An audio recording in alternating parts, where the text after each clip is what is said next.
श्रीमदे कनकवल्ली नायिका समेत श्री लक्ष्मी नरसिंह परब्रह्मणे नमः। श्रीमदे रामानुजाय नमः। श्रीमदे निगमानंद महादेशिकाय नमः। वापस्तंभ उपाकर्म அடுத்தாப்புல வரப்போகிறது அடுத்த மாசத்துல அது பற்றிய ஒரு கண்டபூஷணம் என்று சொல்லி இருக்கக்கூடிய இந்த புத்தகத்திலே கண்டுள்ளபடி விஷயங்களை விளக்கிச் சொல்ல கடமைப்பட்டுள்ளேன். இதில் உள்ள விஷயத்தை அப்படியே வாசிக்கிறேன். ஆவணி மாசத்திய அமாவாசைக்கு முன்பு வருகிற பௌர்ணமியை சிராவணி என்று சொல்வார்கள். அதில் யஜுர்வேதிகள் உபாகர்மத்தை செய்ய வேணும். 12 நாழிகைகளுக்கு மேல் 16 நாழிகைகளுக்குள்ளாக பூர்ணிமையும் பிரதமையும் சேர்ந்தால் அன்றைய தினத்திலேயே உபாகர்மத்தையும் காயத்ரி ஜபத்தையும் செய்ய வேண்டும். மற்ற சமயங்களில் 12 நாழிகை முடிய இருக்கும் பூர்ணிமையில் உபாகர்மமும் மறுநாள் காயத்ரி ஜபமும் செய்ய வேண்டும். உத்சஜன அகரண பிராச்சித்தார்த்தம் காமோகார்ஷி மன்யுரகார்ஷி இதி ஜபம் கரிஷ்யே என்று சங்கல்பம் செய்து 6 நாழிகளுக்குள்ளே 1008 தரம் காமோகார்ஷி ஜபிக்க வேண்டும். பிறகு க்ஷௌரம் செய்து கொள்ள வேண்டும். கர்மாங்கமான க்ஷௌரமானபடியால் வாரதோஷம் முதலியவர்கள் இல்லை.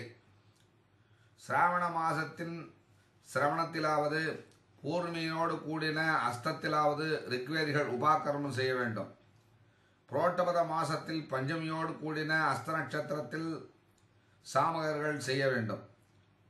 சிராவண பூர்ணிமையிலாவது அமாவாசையோடு கூடின அஸ்தத்திலாவது 2 தினங்களிலும் அமாவாசையோடு கூடின அஸ்தம் இருந்தால் முந்தையே செய்யவும். புரோட்டபத பூர்ணிமையானது சனி செவ்வாய் திங்களில் வந்தால் அதில் யஜுர்வேதிகள் உபாகர்மம் செய்யக்கூடாது. சிராவண பூர்ணிமையானது மேற்படி தினங்களில் வந்தால் தோஷம் ஒன்றுமில்லை. முதல் உபாகர்மாவானது தோஷமில்லாத மாதத்தில் செய்ய வேண்டும். குரு சுக்கிரன் இவர்களில் ஒருவன் மூடனாகவும் மற்றொருவன் உச்சஸ்தானத்தில் அல்லது மித்திரனோடு கூடியிருந்தால் மேற்படி உபாகர்மத்தை செய்யலாம். சங்கராந்தி கிரகணங்கள் பாதி இரவுக்கு பின் வந்தால் தோஷமில்லை. 16 நாழிகைக்கு மேல் ஸ்நானம் செய்து உலர்ந்த துணியை உடுத்தி கொண்டு மாத்தியானிகம் செய்து பவித்திரம் போட்டுக்கொண்டு கிழக்குமாய் உட்கார்ந்து கொண்டு பிராணாயாமம் செய்து அத்தியாய உபாகர்மா கரிஷ்யே என்று சங்கல்பம் செய்ய வேண்டும்.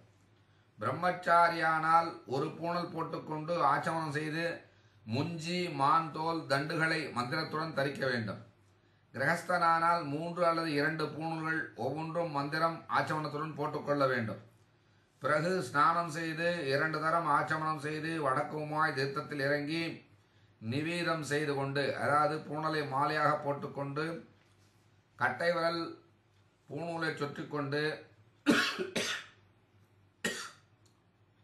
பிரஜாபதியும் காண்டரிஷும் சோமம் காண்டரிஷும் அக்னிம் காண்டரிஷும் விஸ்வான் தேவானு சாம்விதிகி யாக்ஞீகி வாருணீகி பிரம்மாணம் சரசத்பதிம் என்று ரிஷிகளை ரிஷி தீர்த்தத்தினாலும்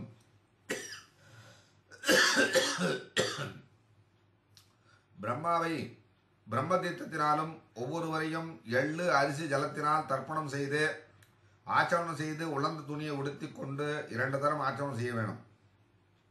பிறகு பெரியோர்களின் வீட்டிலிருந்து அக்னியை கொண்டு வந்து முகார்ணம் செய்து சிஷ்யர்கள் அன்வாரம்பம் செய்தவுடன் ஆச்சாரியர் பிரஜாபதி முதலான 9 ரிஷிகளை ஹோமம் செய்து ஓம் என்பதுடன் இஷேத்வா என்னும் 4 அனுவாங்களை சிஷ்யர்களுக்கு சொல்லி வைத்து சிஷ்யர்கள் அன்வாரம்பன்றியில் ஜயாதி சுஷ்டகிருத முடிய ஹோமம் செய்து பிரணீதையை விசர்ஜனம் செய்து பிராமணனை பூஜித்து அபியுதயம் புண்ணியாவாதனங்களையும் செய்ய வேண்டும். இது உபாகர்மா கிரமமாக கண்டபூஷணத்தில் கொடுக்கப்பட்டுள்ளது.